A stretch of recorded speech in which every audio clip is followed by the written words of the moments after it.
என் அன்பு தமிழ் சொந்தங்களே, ஒருவர் பிரபலமானவர் என்பதற்காக மட்டுமே அவரை தூக்கி கொண்டாடாதீர்கள். அவரை உங்கள் வழிகாட்டியாகவோ வாழ்வியல் நெறிகாட்டியாகவோ எடுத்துக் கொள்ளாதீர்கள். கொலை செய்பவனும் கொள்ளையடிப்பவனும் தவறான தொழில் செய்பவனும் கூட பிரபலமாக தான் இருக்கின்றார்கள். யூடியூபர்களும் இன்ஸ்டாகிராம் பிரபலங்களும் சமூக வலைதளங்களில் நாகரிகமற்ற மோசமான காணொளிகளை போடுபவர்கள் கூட எளிதாக பிரபலமாகி விடுகின்றார்கள்.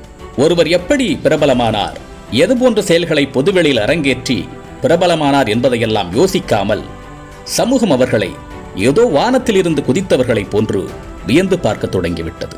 கிறுக்குத்தனம் செய்பவர்களை, சகிக்க முடியாத செயல் செய்பவர்களை எல்லாம் இன்ஃப்ளூயன்சர்கள் என்று பெயர் வைத்து மேடையில் ஏற்றி அழகு பார்க்கின்றது சமூகம்.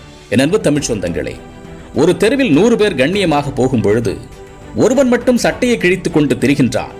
அவன் பக்கம் வந்த 100 பேரின் கவனம் செல்வதால் அவன் உயர்ந்தவனாகவோ சிறந்தவனாகவோ ஆகிவிட மாட்டான். 100 பேரின் கவனத்தை அவன் பெற்றுவிட்டதால் அவன் சாதனையாளனோ வெற்றியாளனோ அல்ல. அவன் சொல்லோ செயலோ இந்த சமூகத்தின் வழிகாட்டிகள் அல்ல.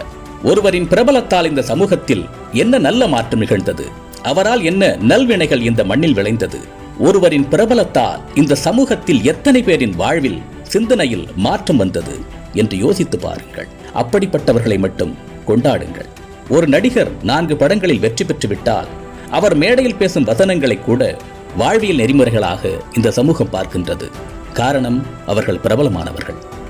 ஆஹா, இந்த நடிகை திருமணம் செய்வதே தவறு என்று சொல்லிவிட்டார், இந்த நடிகர் லிவிங் டுகெதர் சிறந்தது என்று கூறுகின்றார், இந்த பிரபலம் LGBTக்கு ஆதரவு கொடுக்கின்றார் என்று நம் வாழ்வியலை அவர்களின் ஒழுங்கினங்களில் விடை காண முயன்று கொண்டிருக்கின்றோம்.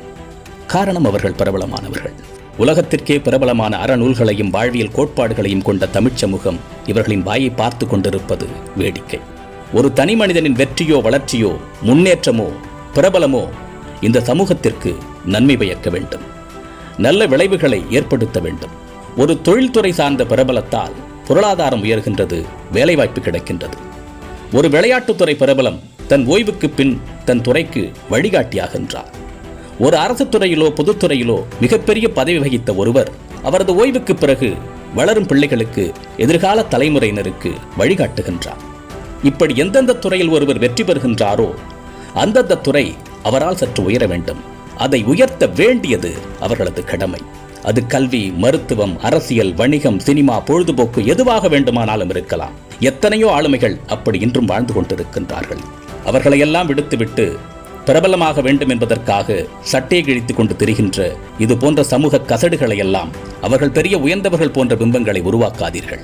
அது நம் தலைமுறைக்கு தவறான வழிகாட்டுதல்களாக மாறிவிடும். அறிவார்ந்த சமூகத்தை உருவாக்குவோம், அறம் சார்ந்த தலைமுறைக்கு வழிகாட்டுவோம். சந்திப்போம். தமிழனாய் பிறந்தேன் என்ற பெருமையுடன் விஜய் சீதாராமன்.